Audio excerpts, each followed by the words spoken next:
లాల్ బహదూర్ స్టేడియంలో గౌరవ ముఖ్యమంత్రి గారు ప్రమాణ స్వీకారం చేసిన వెంబడే మొట్టమొదటి సంతకంగా 6 గ్యారంటీల మీద సంతకం పెట్టి మన గౌరవ ప్రమాణ స్వీకారం చేసిన 48 గంటల లోపలనే మీకు ఆర్టీసీ బస్సులో ఉచిత ప్రయాణం కానివ్వండి, ప్రతి ఒక్కరు కూడా యావత్ తెలంగాణలో ఆరోగ్యంగా ఉండాలని చెప్పి ఆరోగ్యశ్రీ ఇంతకు ముందు అయితే ఏదైతే ₹1,00,000 4 లక్షలు అయితే 5 లక్షలు ఉన్నదో దాన్ని 10 లక్షల వరకు అయితే పెంచుతామని చెప్పి ఉన్నాము.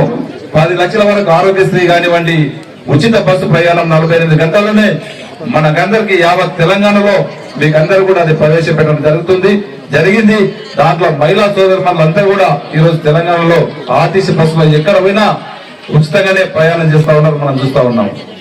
అదే కాకుండా ఆ రోజు చెప్పున్నాం, ఖచ్చితంగా మన గ్రామానికి వచ్చి మన వారికి వచ్చి అవసరం ఉన్నటువంటి ప్రతి ఒక్కరు కూడా ఇంతకుముందు కాంగ్రెస్ గవర్నమెంట్ లో ఆ రోజు ప్రజాపాలనలో గ్రామ సభలో ఏదైతే మనము బెనిఫిషరీస్ లిస్ట్ ని ఇల్లు లేని వారికి నిరుపేదలకు ఏదైతే ఇల్లు ఇచ్చినామో, పింఛన్ లేని వారికి ఏదైతే పింఛన్ ఇచ్చున్నామో, అదే మాదిరిగా ఈ రోజు ప్రజాపాలన లోపల కూడా ప్రతి ఒక్కరికి ఎలిజిబుల్ ఉన్నటువంటి ప్రతి ఒక్కరు కూడా ఇల్లు ఇస్తామని చెప్పి ఉన్నాం. ఖచ్చితంగా ఈ రోజు నుంచే 28 తారీఖు నుంచి ఈ రోజు నుంచి 6 తారీఖు వరకు ప్రతి ఒక్కరు కూడా ఈ వార్డులో ఉన్నటువంటి ప్రతి ఒక్క మహిళా సోదరి కానివ్వండి, ప్రతి బెనిఫిషరీ కూడా ఇల్లు లేని నిరుపేదలందరూ కూడా మీరు అప్లికేషన్ ఫిల్అప్ చేసి ఇవ్వండి. దయచేసి ఇల్లు ఒకటే కాదు, ఆ రోజు చెప్పిన ప్రతి ఒక్కరు కూడా పింఛను ప్రతి గృహలక్ష్మి కింద 18 సంవత్సరాలు నిండినటువంటి ప్రతి మహిళా సోదరిమణి కూడా ₹2,500 ఏదైతే ఇస్తామని చెప్పినామో అది కూడా కంపల్సరీ 100 రోజుల లోపల ఇస్తామని చెప్పినాం.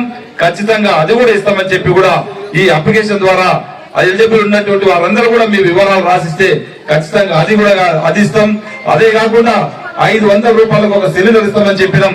₹500 కూడా ఒక సిలిండర్ ఇచ్చే బాధ్యత మేము తీసుకుంటాం.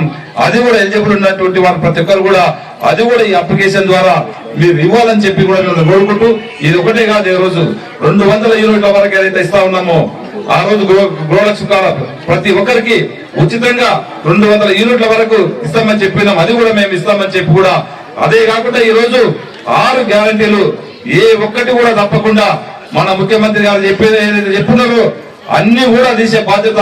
ఎందుకంటే మమ్మల్ని గెలిపించిండ్రు, మాకు కూడా మీ ఇంటికి వచ్చి మీకు అన్నింటినీ కూడా తీసే 6 గ్యారంటీలను ఇచ్చే బాధ్యత మేము ఖచ్చితంగా తీసుకుంటామని చెప్పి కూడా మీకు మనవి చేసుకుంటూ, దయచేసి మీరు ఎక్కడ కూడా జిరాక్స్ల ప్రభుత్వం కాదు ఇది, జిరాక్స్లు ఎక్కడ కూడా తీయకండి.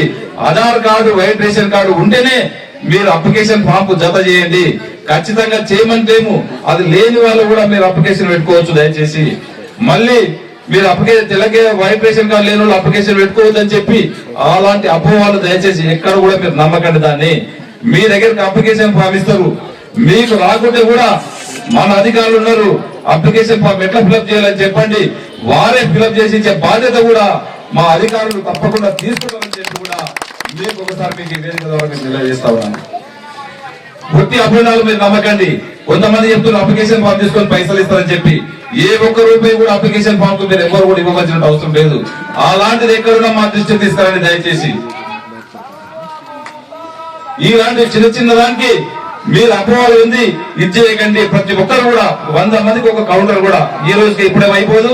కౌంటర్స్ కూడా మీరు అదే పని పెట్టి కొట్లాడుకోవాల్సిన అవసరం లేదు. 100 మందికి ఒక కౌంటర్ ఉంటది. 4 రోజులు కాదు 5 రోజుల వరకు కూడా ఇంకా మీరు అవసరం అనుకుంటే మేము కొంతమంది అప్లికేషన్స్ మిస్ అయినాయి, మాకు అవకాశం ఏంటంటే కూడా మీకు ఇంకా 2 రోజులు ఎక్స్టెన్షన్ చేయడానికి కూడా నేను వెనుకాలను.